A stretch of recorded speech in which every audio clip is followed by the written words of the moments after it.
નાયબ મામલતદાર કે જેઓ સૌથી વધારે શંકાના દાયરામાં હતા, ચંદ્રસિંહ મોરી, કે તેમની ઈડી દ્વારા લાંબી પૂછપરછ કરવામાં આવી.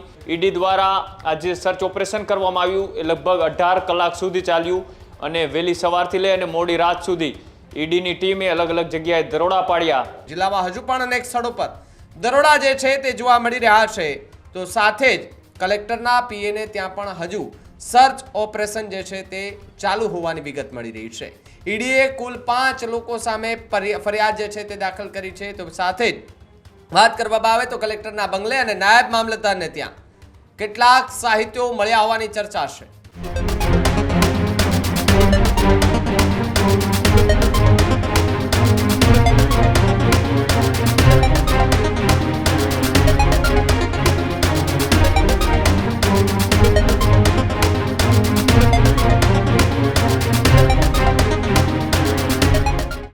સમાચારોમાં વાત સુરેન્દ્રનગરની કરીએ તો ગઈકાલે વહેલી સવારથી લઈને સાંજ સુધી ઈડીના દરોડા જે છે તે જોવા મળ્યા. ત્યાંના એક કલેક્ટર અને નાયબ જે કહી શકાય કે ભાઈ જે અલગ અલગ વિસ્તારો છે ત્યાંના એ અલગ અલગ વિસ્તારોની અંદર સુરેન્દ્રનગર, થાનગઢ સહિતના જે વિસ્તારો છે ત્યાં ઈડીના દરોડા જોવા મળ્યા. સાથે જ જે નાયબ મામલતદાર છે તેના ઘર પર પણ જે દરોડા જે છે તે પડ્યા હતા અને તેવી વાત સામે આવી છે. જિલ્લામાં હજુ પણ અનેક સ્થળો પર દરોડા જે છે તે જોવા મળી રહ્યા છે. તો સાથે જ કલેક્ટરના પીએને ત્યાં પણ હજુ સર્ચ ઓપરેશન જે છે તે ચાલુ હોવાની વિગત મળી રહી છે. સુરેન્દ્રનગરના લખતર ખાતે રહેતા કલેક્ટરના પીએને ત્યાં સર્ચ ઓપરેશન જે છે તે કરવામાં આવી રહ્યું છે. ઈડીએ કુલ 5 લોકો સામે ફરિયાદ જે છે તે દાખલ કરી છે. તો સાથે જ વાત કરવામાં આવે તો કલેક્ટરના બંગલે અને નાયબ મામલતદારને ત્યાં કેટલાક સાહિત્યો મળ્યા હોવાની ચર્ચા છે. સુરેન્દ્રનગર અને આસપાસના વિસ્તારોમાં ઈડીના દરોડા જે છે તે પડતાની સાથે જ ચર્ચાનો વિષય બન્યો છે. બેનામી સંપત્તિને લઈને ઈડીના દરોડા જે છે તે જોવા મળી રહ્યા છે.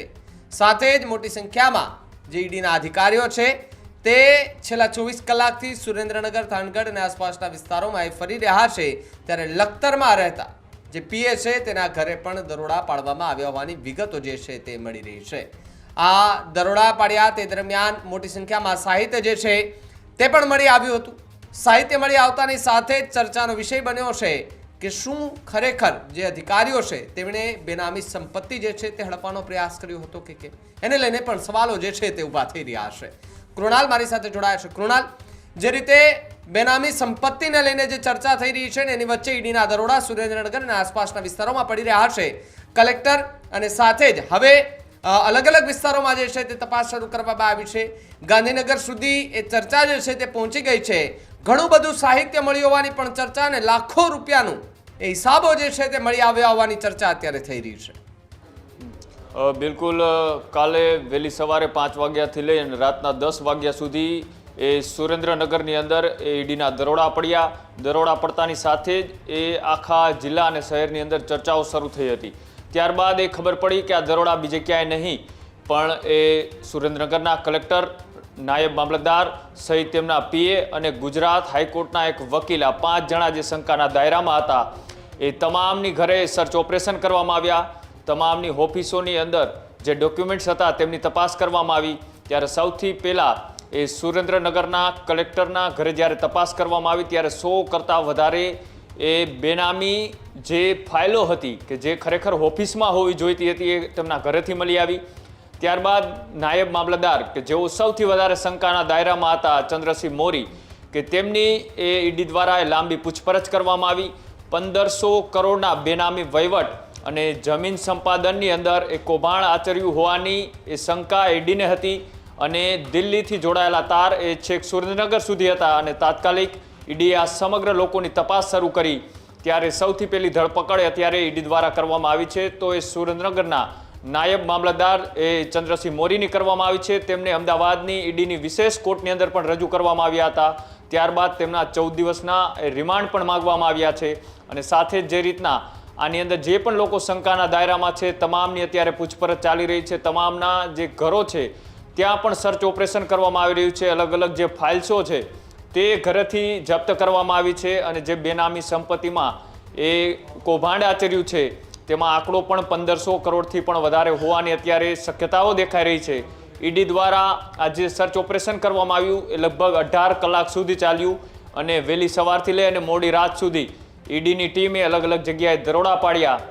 આસપાસનો જે વિસ્તાર છે એ લખતર હોય, સુરેન્દ્રનગરના અલગ અલગ જે વિસ્તારો છે ત્યાં પણ તેમને સર્ચ ઓપરેશન કર્યું. જૂના મકાનો અથવા તો જે પીએ છે, આ પીએ પણ અત્યારે શંકાના દાયરામાં છે. કલેક્ટરના પીએના ઘરે પણ સર્ચ ઓપરેશન હાથ ધરવામાં આવ્યું છે. ત્યાંથી પણ અનેક એવા ડોક્યુમેન્ટ્સ મળ્યા છે અને ત્યારબાદ હવે આ મુદ્દે કાર્યવાહી તો ચાલુ કરી દેવામાં આવી છે, પણ આના તાર ક્યાં ક્યાં સુધી જોડાયેલા છે તેનું પણ અત્યારે ઈડી તપાસ કરી રહી છે. અને જ્યારે તેમને વિશેષ કોર્ટની અંદર અમદાવાદ લાવવામાં આવ્યા અને ત્યાં તેમના 14 દિવસના જે રિમાન્ડ માંગવામાં આવ્યા છે, એ રિમાન્ડ દરમિયાન અનેક એવા મોટા નામોના પણ ખુલાસાઓ થઈ શકે છે કે શું આની અંદર કોઈ બીજા એવા વ્યક્તિઓ પણ જોડાયેલા હતા કે તેના કારણે આ 1500 કરોડ કરતાં વધારેનો એ જમીન સંપાદનનું આ કૌભાંડ જે આચર્યું છે તેને લઈ કલેક્ટર પણ અત્યારે શંકાના દાયરામાં છે. કલેક્ટરના ઘરે પણ એ તપાસ કરવામાં આવી, પૂછપરછ કરવામાં આવી. તેની આસપાસના એ ક્લાર્ક હોય કે તેમના પીએ હોય, તે તમામના ઘરે પણ એ અલગ અલગ ટીમો દ્વારા ઓપરેશન કરવામાં આવ્યું, એટલે કે સર્ચ ઓપરેશનમાં અલગ અલગ ફાઇલ્સો મળી અને સાથે જ કલેક્ટરના ઘરેથી જે ડોક્યુમેન્ટ્સ મળ્યા છે એ ડોક્યુમેન્ટ્સની પણ અત્યારે તપાસ કરવામાં આવી રહી છે કે ખરેખર આ ડોક્યુમેન્ટ્સ એ શેના હતા અને આ ઘરે શા માટે રાખવામાં આવ્યા. જે ડોક્યુમેન્ટ્સ એ ઓફિસમાં રાખવાના હોય તે ઘરેથી મળી આવ્યા છે. એટલે આમાં અલગ અલગ 5 લોકો અત્યારે શંકાના દાયરામાં છે. તે તમામની પૂછપરછ ચાલી રહી છે અને એમાંના એક નાયબ મામલતદાર કે જેઓની અત્યારે ધરપકડ કરવામાં આવી છે, ચંદ્રસિંહ મોરી. અને ત્યારબાદ હવે કોના કોના નામ ખુલે છે તે પણ જોવાનું રહેશે. પણ સુરેન્દ્રનગરમાં ન માત્ર આ જગ્યા પણ હજુ પણ ઈડી દ્વારા અલગ અલગ જગ્યાઓ ઉપર સર્ચ ઓપરેશન ચાલુ રાખવામાં આવ્યું છે અને ગુપ્ત જે માહિતીઓ ઈડીને મળી હતી તે પ્રમાણે આની અંદર અનેક મોટા નામો ખુલે ભાવિક, તેવી પણ હજુ શક્યતાઓ દેખાઈ રહી છે. જી કૃણાલ, ખૂબ ખૂબ આભાર જોડા બદલ અને માહિતી બદલ. તો જે રીતે સુરેન્દ્રનગર અને આસપાસના વિસ્તારોમાં ઈડીના દરોડા જે છે તે જોવા મળી રહ્યા છે. નાયબ મામલતદાર કે જેમની ત્યાં પણ પૂછપરછ કરવામાં આવી છે. કલેક્ટર જે છે તેમની પણ ઘરે જે છે તે દરોડા પડ્યા હતા અને બેનામી સંપત્તિને લઈને કેટલાક સાહિત્યો જે છે તે મળી આવવાની પણ ચર્ચા જે છે. 1500 કરોડના જમીન સંપાદનના કૌભાંડ લઈને અત્યારે દિલ્હીના જે તાર છે એ છેક સુરેન્દ્રનગર સુધી પહોંચી ચૂક્યા છે અને હજુ પણ મોટા માથાના નામ નીકળે તેવી સંભાવનાઓ જોવા મળી રહી છે. ત્યારે સૌથી મોટો સવાલ અહીંયા ઉભો થઈ રહ્યો છે કે જે સ્પેશિયલ કોર્ટમાં એમને હાજર કરવામાં આવ્યા, લઈ જવામાં આવ્યા, તો સ્પેશિયલ કોર્ટના જજે પણ કહ્યું હતું કે અહીંયા કેમ લઈ આવવામાં આવ્યા.